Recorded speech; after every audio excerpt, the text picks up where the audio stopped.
হাজারো মানুষের হাট মিরপুরের শাহ আলী মাজারের সামনের সড়কে।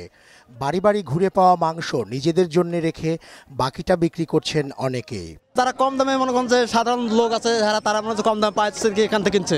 ভ্যান রিক্সা চালায় এইসব দেখা যাচ্ছে, ভালো লোকও আছে। বাজার মূল্যের চেয়ে একটু কম দাম হওয়ায় প্রতি বছর এখানে আসেন ক্রেতারা।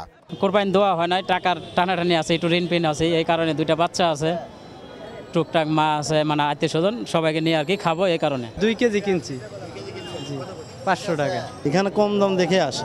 হোটেলের জন্যেও কিনে রাখেন অনেকে। হোটেল মোটেল হালিম টেলিম পাকায়। এগুলো রাস্তার পাশে যে হালিম বিক্রি হয় না, এগুলো তারা বেশিরভাগ নেই আমাদের দোকান থেকে। ক্রেতা বিক্রেতার সুবিধা মতেই বিক্রি হচ্ছে মাংস। মানে 2 মনের বেশি। জি,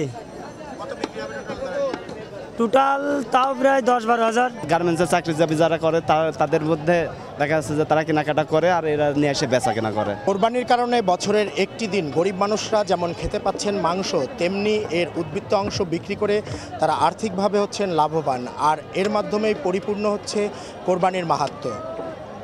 মিরপুরের শাহ আলী মাজার সংলগ্ন কোরবানির হাট থেকে রেজা খান, মোহনা সংবাদ, ঢাকা।